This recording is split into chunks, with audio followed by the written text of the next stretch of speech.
하나님의 말씀 다 같이 보시겠습니다. 로마서 8장 28절입니다. 로마서 8장 28절입니다. 한 목소리로 같이 읽겠습니다. 같이 읽습니다. 하나님을 사랑하는 사람들, 곧 하나님의 뜻대로 부르심을 받은 사람들에게는 모든 일이 서로 협력해서 선을 이룬다는 것을 우리는 압니다. 서양 속담에 아는 것입니다. 이런 말이 있습니다. Knowledge is power. 많이 들어본 말이죠. 성경에도 이 지식이 힘이다라고 하는 내용의 말씀이 있어요. 잠언서에 나오는데요. 지혜가 있는 사람은 힘이 센 사람보다 더 강하고 지식이 있는 사람은 기운이 센 사람보다 더 강하다. 전략을 세운 다음에야 전쟁을 할 수 있고 참모가 많아야 승리할 수 있다. 지혜와 지식을 많이 모으면 전쟁에서도 이길 수 있다. 이런 말이죠. 다윗과 골리앗의 싸움을 여러분 기억하시죠? 다윗은 힘이 부족했어요. 골리앗에 비해서. 그렇지만 지혜로운 전략을 가지고 있었습니다. 그래서 다윗이 골리앗을 물리칠 수 있었죠. 골리앗은 키가 2.95m예요. 2.95m. 이렇게 올려다봐야 해요. 옛날에 실제로 지금 이런 아케올로지, 고고학적인 발견 그런 자료들을 보면은 거인들이 있었어요. 실제로.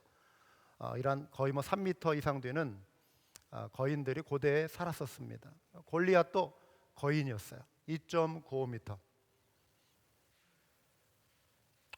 골리앗은 갑옷을 입고 있었고 큰 칼 그리고 창을 가지고 있었습니다. 다윗은 갑옷이 무거워서 입을 수도 없었어요. 그리고 다윗이 가진 것은 냇가에서 주운 돌멩이 5개가 전부였습니다. 다윗이 만약에 칼과 창을 가지고 골리앗처럼 똑같이 가가지고 막 이렇게 싸웠으면은 한 방에 죽을 수도 있어요. 위험해요. 다윗은 지혜를 발휘했죠. 평소에 연습을 많이 했습니다. 돌멩이를 사용하는 법을 익혔습니다. 다윗은 멀리 떨어져서 돌멩이를 탁 날렸죠. 그래서 정확하게 골리앗의 이마에 명중시키고 골리앗이 그 돌을 맞고 쓰러져 죽게 된 것이죠. 다윗에게 있는 지식, 돌멩이를 사용할 수 있는 지혜와 그 전략이 있었고 다윗에게는 무엇보다도 하나님을 아는 지식이 있었습니다. 하나님을 믿는 그 신실한 믿음이 다윗에게 있었습니다. 여러분, 믿음 생활을 보통 영적인 싸움이라고 말을 합니다. 영적인 전쟁에 비유를 합니다. 우리가 하나님에 대해서 잘 알면, 하나님의 말씀을 잘 알면 믿음 생활에서 승리할 수 있는 것입니다. 세상이라고 하는 이 골리앗과 같은 거대한 세상의 물결에 휩쓸리지 않고 우리가 승리할 수가 있는 거예요. 믿음을 지킬 수 있는 것입니다. 바울이 오늘 우리에게 우리가 반드시 알아야 할 것을 떠올려 줍니다. 우리가 아는 것 이렇게 표현하고 있는데 그 아는 것이 무엇인가, 또 아직 이것을 모르는 분이 있다면 알아야 할 것이 있다 이것입니다. 그게 뭐냐면 하나님이 우리의 모든 인생을 주관하신다. 우리의 모든 삶을 다스리시고 주관하신다. Everything is under God's control. God is in charge of everything. 하나님이 우리의 모든 삶을 주관하신다. 이걸 알아야 한다는 것입니다. 이것을 알 때 골리앗과 같은 이 거대한 세상의 위협 앞에 우리가 담대하게 서서 승리할 수 있다 이것이죠. 오늘 우리가 읽은 본문을 다시 보면은요, 하나님을 사랑하는 사람들, 곧 하나님의 뜻대로 부르심을 받은 사람들에게는 모든 일이, 우리가 경험하는 우리와 관련된 모든 일이 서로 협력해서 선을 이룬다. 자, 이게 무슨 뜻인가는 이제 하나씩 설명해 드리도록 하겠습니다.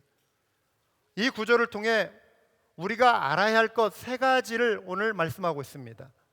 우리 이것을 한번 같이 한 목소리로 읽어보겠습니다. 첫 번째, 우리는 하나님의 부름을 받은 것을 압니다. 두 번째, 우리를 향한 하나님의 목적이 있음을 압니다. 세 번째, 하나님이 모든 일에 협력해서 선을 이루시는 것을 압니다. 세 가지 우리가 알고 있는 것 혹은 알아야 할 것, 오늘 우리가 읽은 로마서 8장 28절을 통해서 이 세 가지를 우리가 알 수 있다 이것입니다. 첫 번째, 우리가 알고 확신해야 할 것은 하나님이 우리를 부르셨다는 사실입니다. 저와 여러분을 부르셨다. 하나님이 우리를 come here, come over here 부르셨다는 것입니다. 하나님이 부르셨다는 건 무슨 뜻이죠? 하나님이 우리를 구원하셨다는 것입니다. 하나님이 우리에게 하나님의 일을 하도록 사명을 주셨다는 것입니다. 이게 하나님의 부르심이에요. 구원으로 부르심, 사명으로 부르심. 우리 모든 사람을 구원하실 때에는 사명을 주시기에 우리를 구원하신 것입니다. 이 사실을 믿으시기 바랍니다. 아멘. 로마서 8장 28절에 부르심을 받은 사람들이라고 하는 표현이 나옵니다. 부르심과 관련해서 사도 바울이 이미 로마서 1장 1절에 이렇게 말씀하고 있습니다. 그리스도 예수의 종인 나 바울은 무엇을 받았어요? 부르심을 받아 무엇이 되었어요? 사도가 되었습니다. 나는 하나님의 복음을 전하기 위하여 따로 세우심을 받았습니다. 바울을 부르셔서 사도로 따로 세우셨다 그랬습니다. 그러면 부르심은 사도 바울과 같은 위대한 하나님의 사람에게만 해당이 되는가? 그렇지 않습니다. 저와 여러분 같이 평범한 사람도 하나님이 사랑하셔서 불러주신 거예요. 로마에 있는 성도들에게 바울이 지금 편지를 쓰고 있습니다. 그런데 6절과 7절을 보시면 여러분도 그들 가운데 들어있어서 포함되어 있어서 예수 그리스도의 무엇을 받았어요? 부르심을 받은 사람이 되었습니다. 이거를 나에게, 여러분 자신에게 한번 이렇게 대입해 보세요. 지금 나에게 말씀하시는 거다. 이게 로마에 있는 성도가 아니라 뿐만 아니라 지금 이 시대를 살아가는 저와 여러분을 향한 하나님의 부르심인 거예요. 그래서 여러분도 로마에 있는 성도들뿐만 아니라 하나님의 부르심 가운데 들어있어서 예수 그리스도의 부르심을 받은 사람이 되었습니다. 이 말씀을 여러분을 향한 말씀으로 오늘 받아들이시기 바라요. 나는 로마에 있는 모든 신도에게 이 편지를 씁니다. 하나님께서 여러분을 사랑하셔서 그의 거룩한 백성으로 부르셨습니다. 하나님 우리 아버지와 주 예수 그리스도께서 내려주시는 은혜와 평화가 여러분에게 있기를 빕니다. 이렇게 로마서 서두에 바울이 지금 인사말을 전하고 있습니다. 그런데 형식적으로 그냥 말하는 것이 아니라 여기에 깊이 있는 의미가 담겨 있어요. 우리가 누구인가를 지금 알려주잖아요. 하나님이 저와 여러분을 거룩한 백성으로 부르신 이유가 있습니다.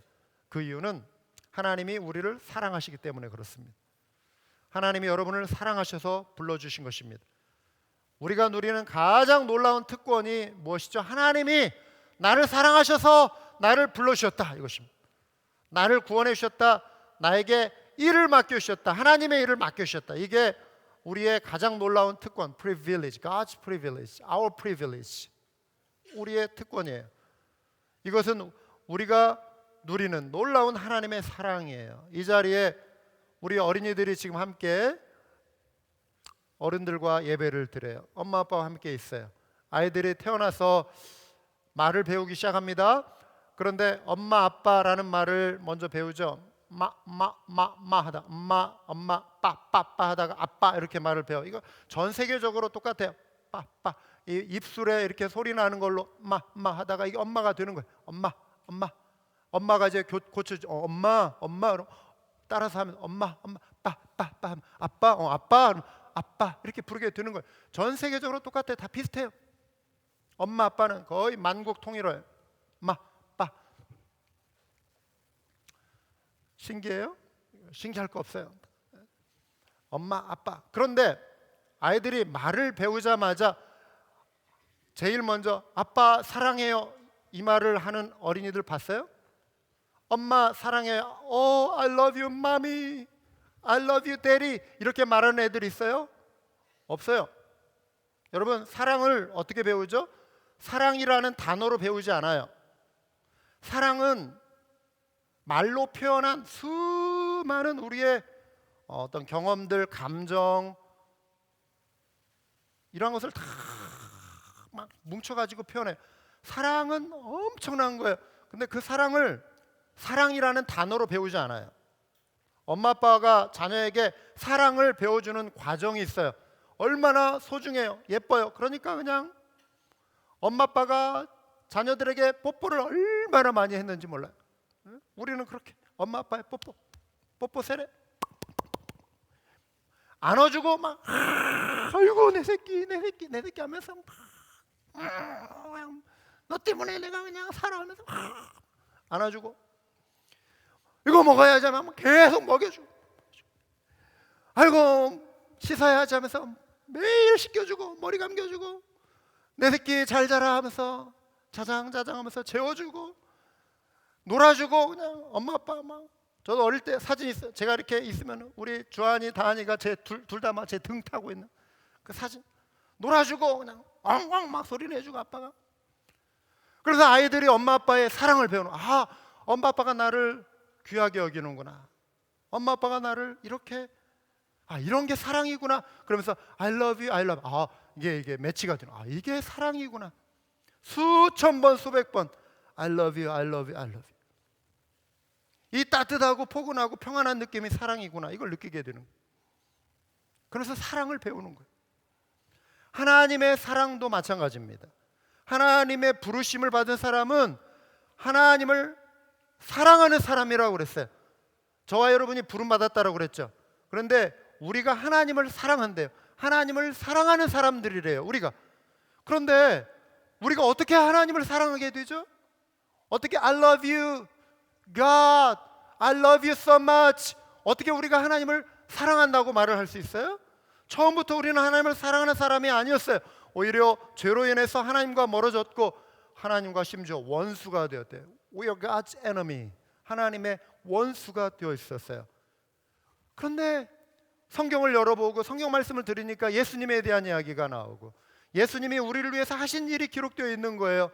이 땅에 실제로 사셨던 그 예수님이 십자가에 죽으신 그 사건이 그냥 한 죄인의 그러한 자기가 지은 죄로 인해 죽은 비참한 죽음이 아니라 저와 여러분을 위해서 우리 한 사람 한 사람을 위한 죽음이라고 하는 이게 연결될 때 나를 위한 죽음이라고 하는 예수님의 희생이 바로 나와 관련이 있다고 하는 것을 알 때 예수님의 그 놀라운 사랑이 내 마음에 강하게 부딪혀오는 하나님의 사랑을 우리가 알게 되는 예수님이 날 위해 죽으셨다. 그 거룩한 죽으심이 하나님이 보내서 이루신 일이구나. 이러면서 하나님의 사랑을 우리가 느끼기 시작하는 배우기 시작하는 믿음 안에 살면서 매일매일 우리는 또 하나님이 베푸시는 은혜를 경험해요. 부모님을 통해서 부모님이 우리에게 많은 사랑을 부어주시는 것 같지만 하나님이 이 모든 은혜를 또 우리에게 부어주시는 부모님을 통해 하나님의 사랑이 저와 여러분에게 임한 거예요. 하나님의 평강이 임하는 것입니다. 이로써 우리가 살면서 하나님의 사랑이 얼마나 큰가를 경험하고 하나님의 사랑의 그 깊이를 그 넓이를 그 높이를 우리가 알아가는 것입니다. 그러면 우리 마음이 어떻게 변하죠? 그 사랑을 받으니까 우리도 하나님을 사랑하게 되는 거예요.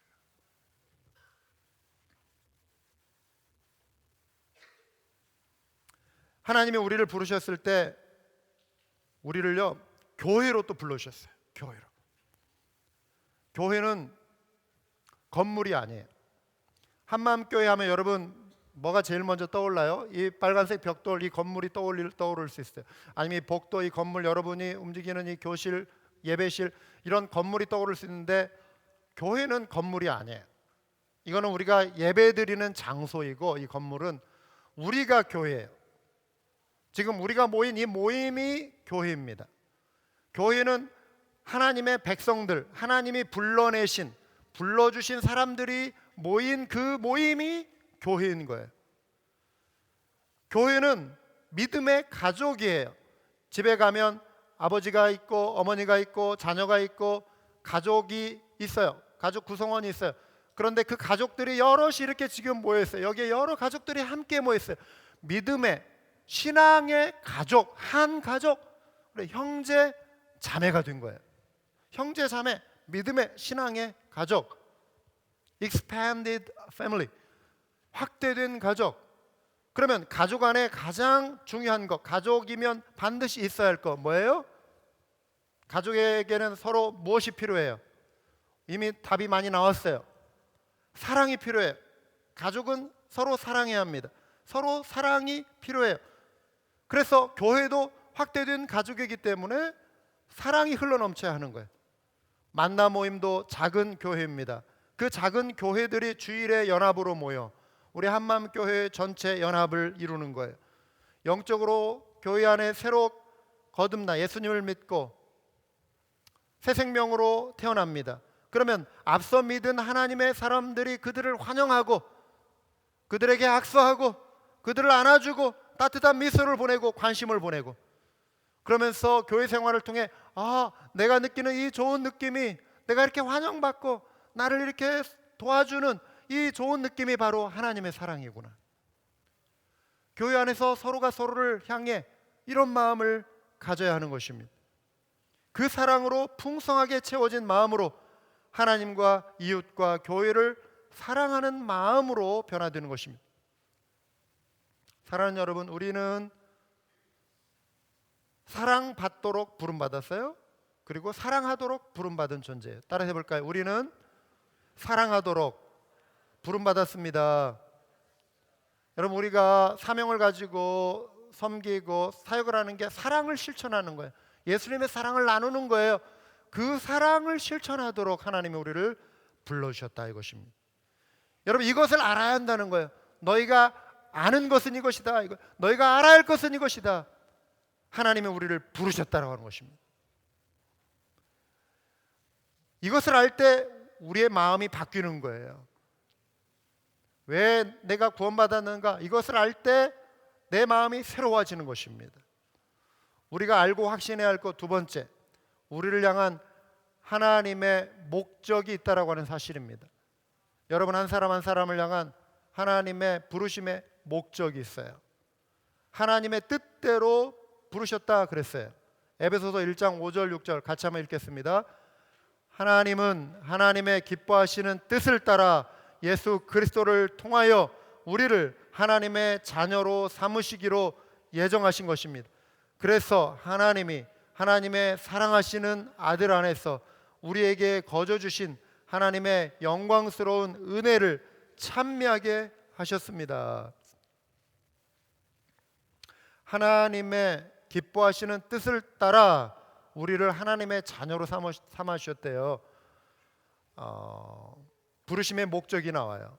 여기에 하나님은 세상을 창조하시기 전부터 저와 여러분을 알고 계셨어요. 저와 여러분을 계획하셨어요. 하나님의 그 뜻대로 우리를 이 땅에 태어나게 하신 것입니다. 그리고 하나님의 자녀로 우리를 불러주신 것입니다. 여러분, 어려울 수 있어요. 하나님이 세상을 창조하시기 전부터 하나님의 마음에 저와 여러분이 있었어요.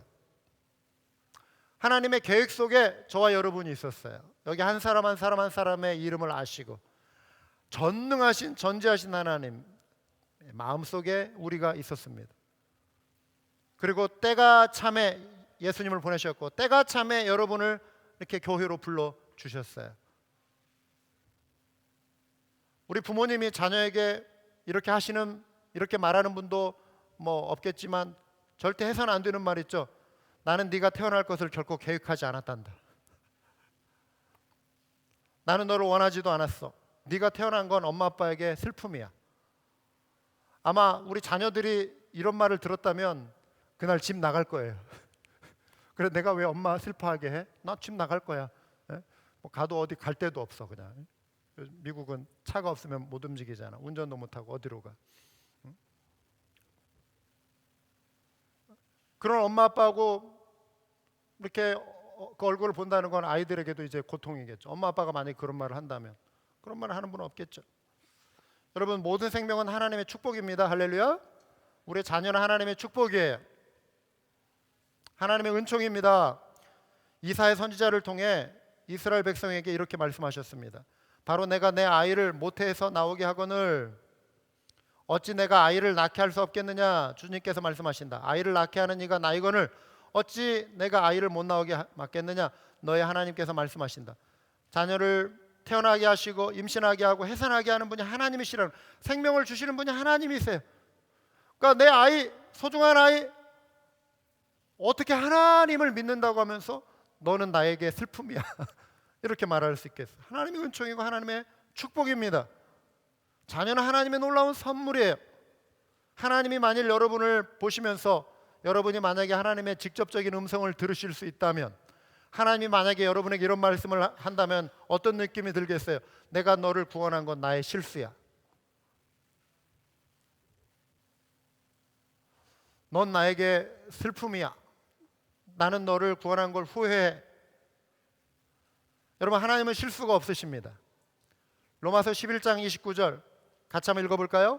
하나님의 은사와 부르심에는 후회하심이 없느니라.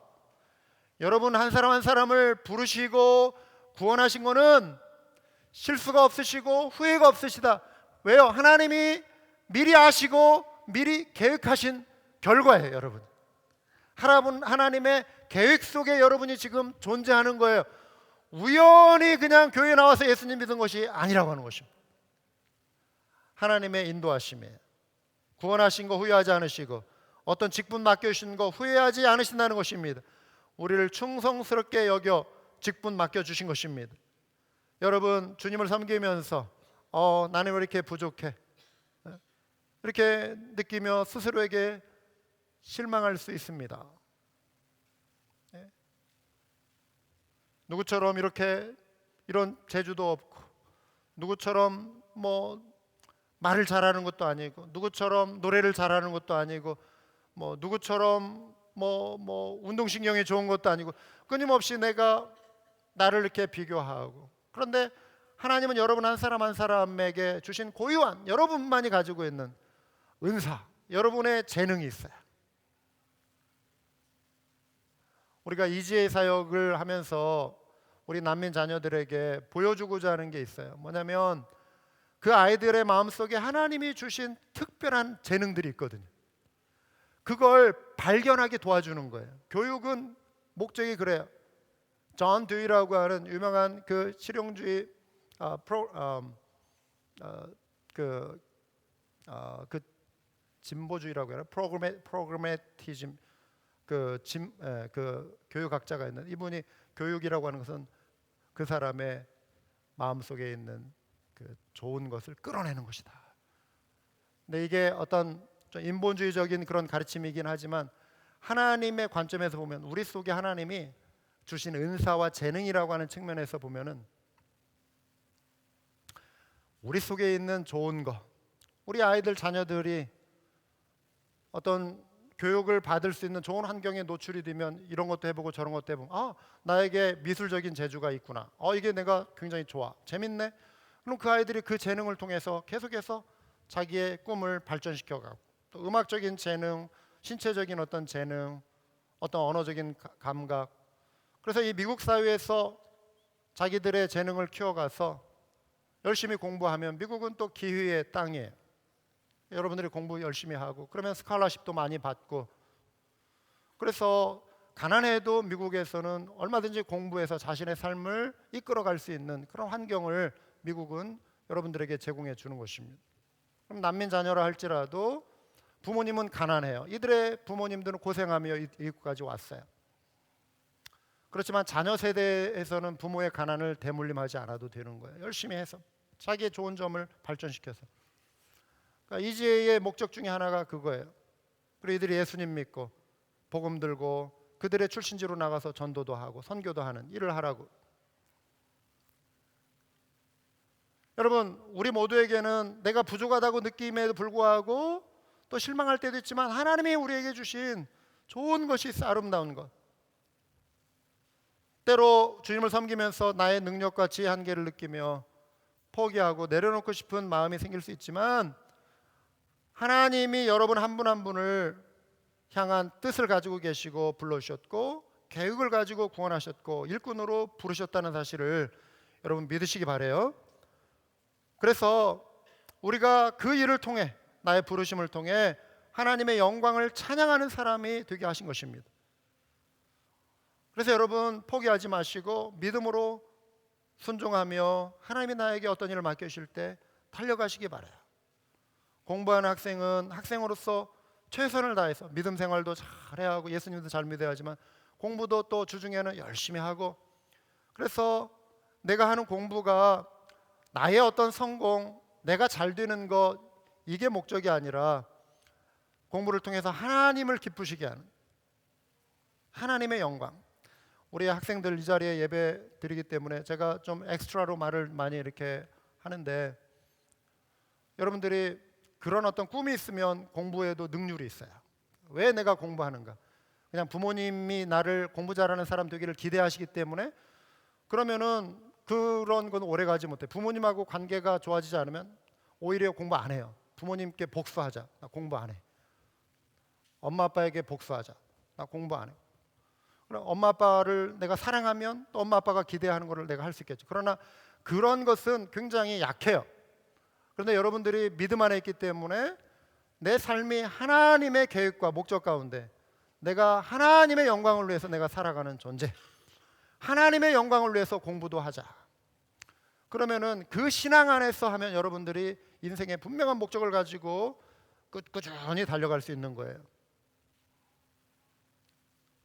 부모님께 순종하는 것도 하나님을 예배하는 것입니다. 부모님은 성경적인 원리를 가지고 자녀를 양육하는 것이 가정에서 드리는 하나님을 향한 예배예요. 여러분의 부모님을 다른 부모님과 절대 비교하지 마시기 바랍니다. 여러분의 자녀를 다른 자녀들과 절대 비교하지 마시기 바랍니다. 내가 나의 엄마 아빠의 아들 딸이 된 것도 하나님의 뜻이에요. 하나님의 계획 속에 있어요. 나의 딸 나의 아들을 주신 것도 하나님의 계획입니다. 하나님의 목적인 것입니다. 있는 모습 그대로 또 감사하고 사랑하고 존경할 수 있어야 하는 것입니다. 나의 남편 나의 아내, 이 만남을 하나님의 뜻대로 하나님께서 이루신 것을 믿으시기 바랍니다. 우리 어른들 오래전의 노래이지만 노사연이라고 하는 한국의 가수 있잖아요. 우리 만남은 우연이 아니다. 그것은 바로 운명이었다. 이렇게 말을 하는데, 여러분 운명보다도 하나님의 뜻, 하나님의 인도하신 가운데 우리를 만나게 하신 것이죠. 서로 사랑하며 하나님의 뜻 가운데 서로를 귀히 여기시기 바랍니다. 우리가 한마음교회로 이렇게 모인 것도 내가 스스로 선택해서 온 것 같지만 우리의 발걸음을 인도하시는 분이 하나님이시고, 하나님이 부르지 않으시면 우리가 이 자리에까지 올 수 없는 것입니다. 우리 한 사람 한 사람을 우리가 서로 축복하는 존재 되게 하기 위해서 불러주신 것입니다. 서로 사랑하고, 그래서 우리는 서로 하나 되어야 하는 것이죠. 맡겨주신 이 선교의 사명을 한 마음으로 우리가 감당하도록 하나님이 우리를 불러주신 거예요. 이게 하나님의 목적이에요. 힘을 모아서 따라서 전도와 선교의 사명을 감당함으로 하나님의 영광을 찬양하는 우리 한마음교회가 되어야 할 줄 믿습니다. 세 번째, 마지막으로 우리가 알고 확신해야 할 것이 있어요. 하나님은 모든 일에 협력해서 선을 이루신다는 사실입니다. 모든 일은 우리가 경험하는 모든 일들이에요. 우리의 삶에서 일어나는 수많은 일들이 하나님의 인도하신 가운데 이루어지고 있음을 여러분들이 믿으시기 바라요. 그런데 어떤 일은 왜 그럼 하나님은 내 삶은 이렇게 힘들게 이끌어 가실까? 좀 평탄하게 좀 순조롭게 해주시면 좋겠는데 어떤 일을 하다 보면은 막히기도 하고 또 아픔이 있기도 하고 잘 풀리지도 않고 그래요. 왜 지금 나에게 이런 일이 일어날까? 이해가 안 되고 또 견디기 어렵고 참기 힘든 그런 일들을 경험할 수도 있습니다. 그런 아픔을 가지고 있는 분들 이 자리에 있을 거예요. 그렇지만 우리가 하나님의 선하신 뜻을 우리가 바라봐야 돼요. 우리가 하나님의 자녀이기 때문에 이 일 또한 하나님께서 앞으로 협력해서 선을 이루어 주실 것이다. 하나님을 바라보면서 하나님을 믿는 믿음으로 이겨가실 수 있길 바랍니다. 헨리 나우엔이라고 하는 분이 있어요. 이분이 상처 입은 치유자라는 책을 썼습니다. Wounded Healer예요. 상처를 입었는데 치유자가 된다는 거예요.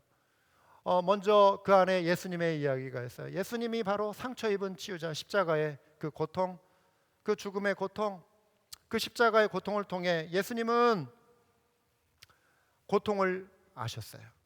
전지하신 하나님의 아들이기 때문에 그 고통을 겪지 않으시고서도 아실 수 있겠지만 몸소 이 땅에 육신으로 오셔서 고통을 겪으심으로 시험 당하시고 십자가의 고통을 체험하시고 사람들에게 조롱도 받으셨어요. 그 조롱의 아픔이 무엇인가를 아시고 부끄러움, 외면, 핍박, 채찍질 받으시고 욕설도 막 사람들이 하고 마귀가 시험하기도 하고, 여러분 이게 우리 인생이에요. 우리가 조롱도 받고 우리도 마찬가지잖아요. 어려움을 겪잖아요. 예수님이 모든 것을 아신 하나님의 아들이지만 몸소 고통을 경험하시면서 우리의 상처를 끌어안으실, 보듬어 안으실 그러한 긍휼을 예수님이 갖고 계신 거예요. 예수님은 그래서 우리를 불쌍히 여기실 충분한 자격과 능력이 있으신 것입니다.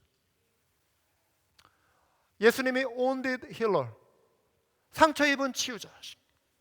그런데 여러분 어떻습니까? 여러분도 아픔을 겪잖아요. 삶에서 이런저런 아픔을 겪잖아요.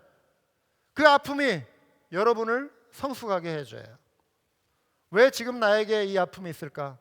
왜 나에게 이 고통이 있을까? 때로 이해할 수 없고 그 당시에는 힘들어서 피하고 싶고 벗어나고 싶지만 어느 순간 지나고 나서 여러분 그 아픔조차도 하나님이 여러분을 사용하시게 되는 것을 경험하게 되는 것입니다. 아기가 장난감을 손에 잡고 놀 수 있는 때가 오죠. 태어나서 엄마, 아빠 이러다가 엄마, 아빠 이러다가 이제 자리에 딱 앉고 눈앞에 보이는 거 이렇게 잡고 입에도 대고 지 신발도 입에다 대고 뭐가 뭔지 모르고 무조건 입으로 가져가고 애들이 그래요. 그러다가 어느 순간부터 이제 손에 있는 거 가지고 노는데 그때쯤 되면 엄마 아빠가 아이에게 선물을 이렇게 사다 주고 구해줘요.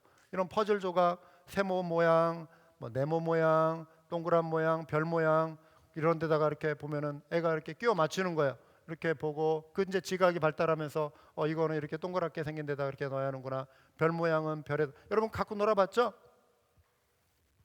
안 놀아봤어요? 지금 엄마 아빠한테 사달라고 그래. 뉴스. 왜 나에게 이런 거 I miss this one 이러면서 엄마 아빠에 사달라고. 조금 더 크면 좀 더 약간 어려운 그런 퍼즐, 머리를 조금 써야 하는. 어른들도 여러분 퍼즐을 가지고 놉니다. 그림, 큰 그림 이렇게. 제가 어느 날 신방을 갔더니 어느 집사님이 넓은 테이블 위에 그 퍼즐 조각을 쫙 흩어놓고 이만큼 이렇게 맞춰놨는데 이만시가 막 색깔도 똑같고 이게 도대체 이거는 어떻게 뭐 맞춰야 할지 이거는 뭐 답이 안 나오는 거예요. 그런데 상당히 많이 맞추셨어요. 참 신기해요. 똑같은 걸 어떻게 쭉쭉쭉 뭐 한 2, 3천 조각은 막 되는 것 같아요. 퍼즐 조각. 여러분 우리 삶의 일들이 어제 경험한 일이 세모 모양의 어떤 퍼즐, 오늘 경험하는 일이 네모 모양의 어떤 퍼즐. 세모와 네모가 어떻게 맞아질 수 있을까? 지금은 이해하지 못하는데 우리의 삶이 퍼즐 조각과 같아요. 그런데 5년 뒤에 10년 뒤에 이러한 일들이 이렇게 연결되는 것들을 이해하게 돼요.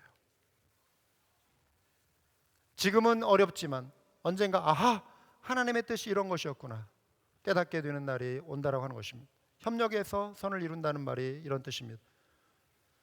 협력해서 선을 이루신 하나님을 가장 잘 보여주는 이야기들이 성경에 나옵니다. 요셉의 이야기 여러분 잘 아실 거예요.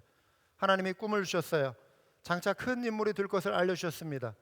그런데 그의 어린 시절 청소년 시기는 그 꿈과는 전혀 상관없는 것처럼 그 삶이 펼쳐지기 시작했습니다. 형들에게 미움을 받았죠. 애굽의 종으로 팔려갔습니다. 모함을 받아 감옥에도 갇혔습니다. 그런데 감옥에 갇힌 왕의 신하들을 거기서 만나잖아요. 거기서부터 극적인 반전이 일어나기 시작하는 거예요. 하나님이 거기까지 인도해 오신 거예요. 왜 내 인생은 이렇게 풀리지 않지? 내 인생은 이렇게 망가지지? 그 꿈은 어디 갔지? 이제 언제 죽을지 모르는 그 감옥에 갇혀 있는. 그런데 왕의 신하를 만나게 하시려고 하나님께서 감옥까지 보내신. 하나님의 고속도로 그 고난이 있어야 요셉이 애굽의 왕을 만날 수 있는 거예요. 그렇지 않고 그 히브리 소년이 어떻게 무슨 재주로 애굽의 왕을 만나요? 어떻게 그 꿈을 해석하는 능력을 누구에게 발휘해요? 감옥까지 가야 하는 거예요. 그 고난의 여정. 이게 하나님이 맞춰가시는 퍼즐 조각인 거예요.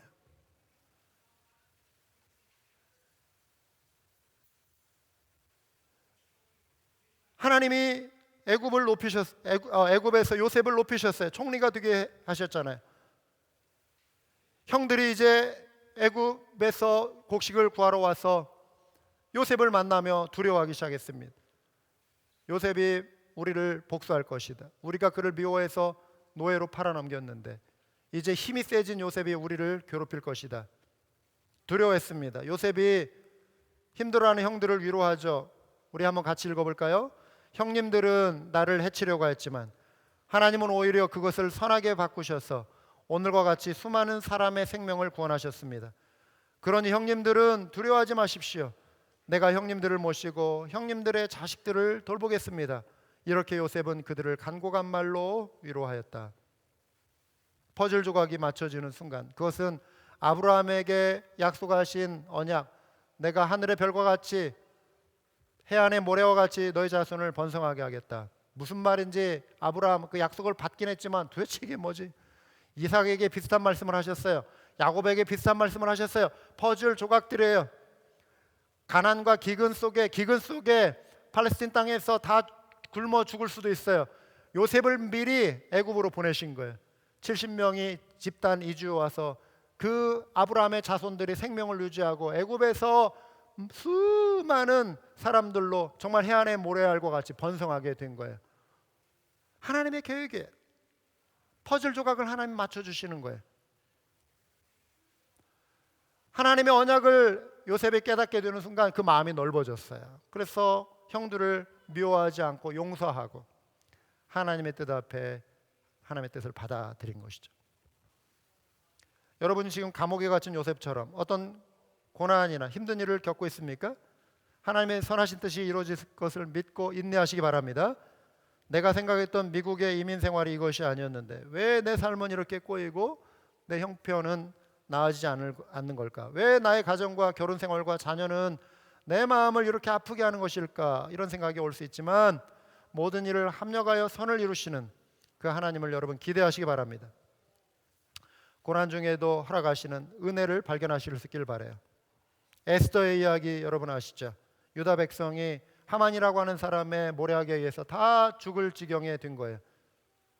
에스더의 사촌 오빠인 모르드게가 이렇게 왕후가 된 에스더에게 말을 하잖아요. 이런 때에 왕후께서 입을 다물고 계시면 유다 사람들은 다른 곳에서라도 도움을 얻어서 마침내는 구원을 받고 살아날 것이지만 왕후와 왕후의 집안은 멸망할 것입니다.